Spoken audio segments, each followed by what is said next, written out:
Bwana Yesu asifiwe. Wapendwa watoto wa Mungu mnaotufuatilia, ninawasalimu katika jina la Yesu Kristo, Mungu aliye hai. Naitwa Mchungaji Daudi Maira Magolima kutoka kanisa la Mennonite Tanzania, Dayosisi ya Mashariki, jimbo la Kisota. Tuko Kigamboni, mtaa wa Kisota. Tuko karibu na shule ya Genesis. Ndugu wapendwa, bado tunaendelea kutafakari na wewe, kuzungumza na wewe vitu ambavyo vinaweza kusababisha Mungu kutuhesabia haki ya kuitwa familia ya Mungu au wana wa Mungu au watoto wa Mungu. Labda nikukumbushe, unaweza kukuta kuna wengine hawakuanza pamoja nami. Nilisema kipengele cha kwanza ni matendo yako. Matendo yako yanaweza yakasababisha ukahesabiwa haki. Lakini pili, jambo la pili, imani yako. Imani yako kwa ujumla ulioiweka kwa Mungu inaweza ikasababisha Mungu akuhesabia haki ya kuitwa mwana wa Mungu. Lakini kipengele kingine nilizungumza kufufuka kwa Yesu. Kufufuka tu kwa Yesu, kama unaamini na kukiri toka moyoni mwako, unamaanisha Yesu amefufuka, Mungu anakuhesabia haki. Sasa kipengele kingine ninachotaka kuzungumza na wewe, kuongea na wewe, ambacho nacho kinaweza kusababisha ukahesabiwa haki na Mungu na ukaitwa mtoto wa Mungu au familia ya Mungu au mwana wa Mungu, ni kipengele cha damu ya Yesu Kristo, ambacho ukisoma Rumi 5 mstari wa 9 utaona damu ya Yesu Kristo, damu ya mwanakondoo. Unapoamini kwamba Yesu amefufuka, usiishie hapo tu.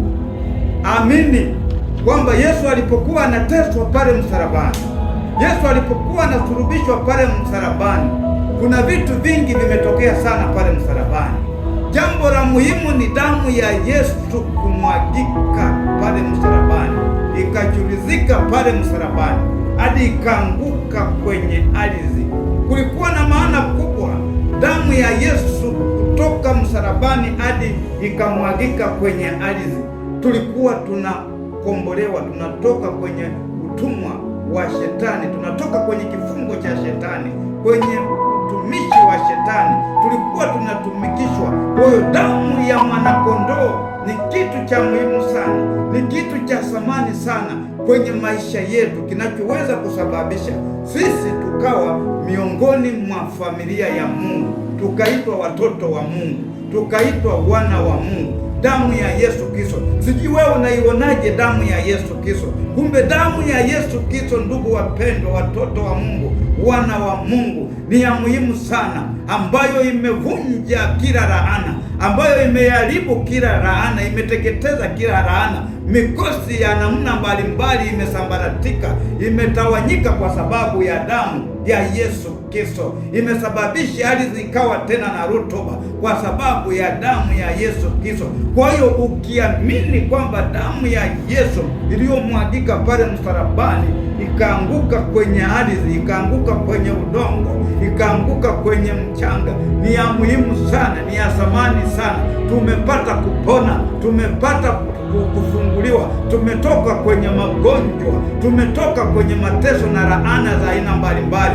Mtoto wa Mungu, mwana wa Mungu, vipo vitu vinavyosababisha Mungu anavyotutazama katika maisha ya kiroho, Mungu anatuhesabia haki.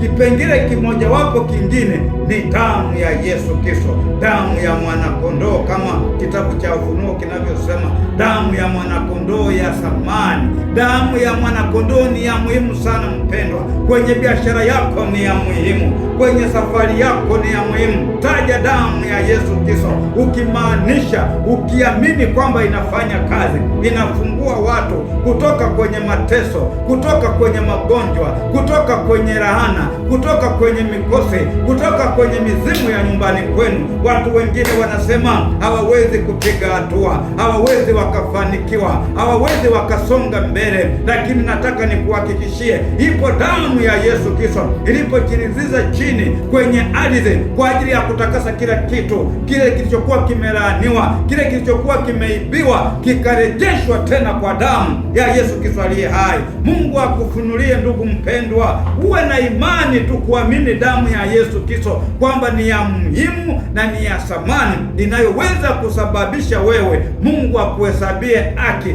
uwe miongoni mwa wale watoto wa Mungu ambao anakuja kuwachukua Yesu Kristo hapa ulimwenguni, hapa kanisani, katika jina la Yesu Kristo Mungu aliye hai. Kanisa ni wale ambao wamefanyika kuwa watoto wa Mungu, waliofanyika kuwa familia ya Mungu, ndio watakaoungana na Yesu Kristo, watakaa mkono wa kuume wa Mungu Baba kama Yesu alivyokaa, ambapo ameenda kutuandalia makao. Je, unaiamini damu ya Yesu Kristo kwenye wokovu wako, kwenye maisha yako ya wokovu, kwamba ni ya thamani, inaweza ikabadilisha maisha yako, inakutoa kwenye laana, inakukomboa katika jina la Yesu Kristo Mungu aliye hai?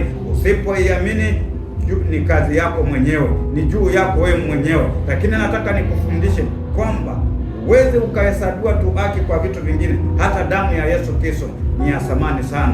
Ukiamini vizuri damu ya Yesu Kristo, ukakiri kwamba damu ya Yesu imemwagika msalabani, Mungu anakuhesabia haki.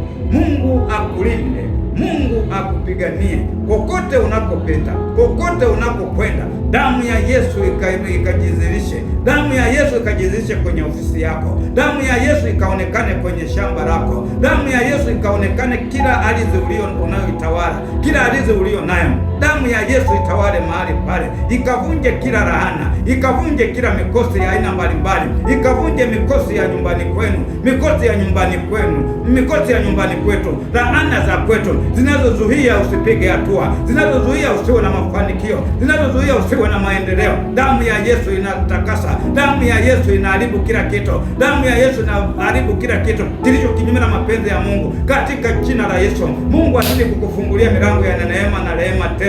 Mungu awe pamoja na wewe mpendwa, mtoto wa Mungu. Endelea kujidhihirisha na kujifunua mbele za Mungu. Damu ya Yesu ifanye kazi kwenye maisha yako, katika jina la Baba na Mwana